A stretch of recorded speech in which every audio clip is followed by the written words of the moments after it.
ఏది అయినా ట్రై చెయ్యి ఆచి చికెన్ మసాలా. అస్సాంలోని దిబ్రూగఢ్లో అద్భుత ఘట్టం ఆవిష్కృతమైంది. ఈశాన్య భారతంలో హైవేపై ఏర్పాటు చేసిన తొలి ఎమర్జెన్సీ ల్యాండింగ్ ఫెసిలిటీ ఈఎల్ఎఫ్ని ప్రధాని నరేంద్ర మోదీ ప్రారంభించారు. ఆయనే స్వయంగా వైమానిక దళానికి చెందిన C-130J విమానంలో హైవేపై ల్యాండ్ అయ్యారు.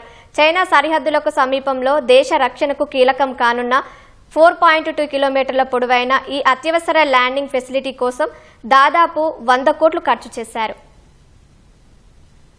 అస్సోం పర్యటనలో భాగంగా తొలుత చబువా ఎయిర్ ఫోర్స్ స్టేషన్ కు ప్రధాని నరేంద్ర మోదీ చేరుకున్నారు. అక్కడ C-130J విమానం ఎక్కిన ప్రధాని దిబ్రూగఢ్లో మొరాన్ బైపాస్ వద్ద తీర్చిదిద్దిన ఎమర్జెన్సీ ల్యాండింగ్ ఫెసిలిటీ ELF పై ల్యాండ్ అయ్యారు. తర్వాత ప్రజల సమక్షంలో ELF ను జాతికి అంకితం చేశారు. చైనా సరిహద్దుకు 300 కిలోమీటర్ల దూరంలో ఉన్న ఈ హైవేను అత్యవసర సమయాల్లో సైనిక, పౌర విమానాల ల్యాండింగ్, టేకాఫ్ అయ్యేలా భారత వైమానిక దళం IAF సమన్వయంతో ప్రత్యేకంగా అభివృద్ధి చేశారు. 4.2 కిలోమీటర్ల పొడవైన ELF ను 100 కోట్ల రూపాయల వ్యయంతో నిర్మించారు. 40 టన్నుల బరువైన యుద్ధ విమానాలు, 74 టన్నుల బరువైన రవాణా వాహనాలు ల్యాండింగ్, టేకాఫ్ అయ్యేలా తీర్చిదిద్దారు.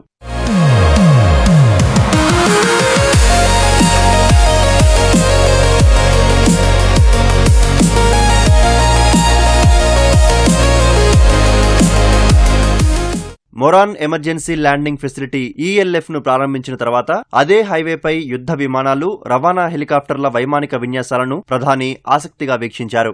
ELF పై సుమారు 20 నిమిషాల పాటు IAF పైలట్లు అత్యంత ఖచ్చితత్వంతో విమానాలను టేకాఫ్, ల్యాండింగ్ చేశారు. మొదట సుఖోయ్ 30 MKI యుద్ధ విమానం టేకాఫ్ అవ్వగా తర్వాత రఫేల్ యుద్ధ విమానం దానిని అనుసరించింది. సరకు రవాణా, ప్రయాణికుల కోసం వాడే IAF work horse AN-32 helicopter touch and go అనే విన్యాసాన్ని ప్రదర్శించింది. స్వదేశీ పరిజ్ఞానంతో తయారైన అడ్వాన్స్డ్ లైట్ హెలికాప్టర్లు ALH-ల్లో కమాండోలు కిందకు దిగి సహాయక చర్యలు చేపట్టడం, వైద్యం కోసం ప్రజలను తరలించే ప్రక్రియను ప్రదర్శించారు.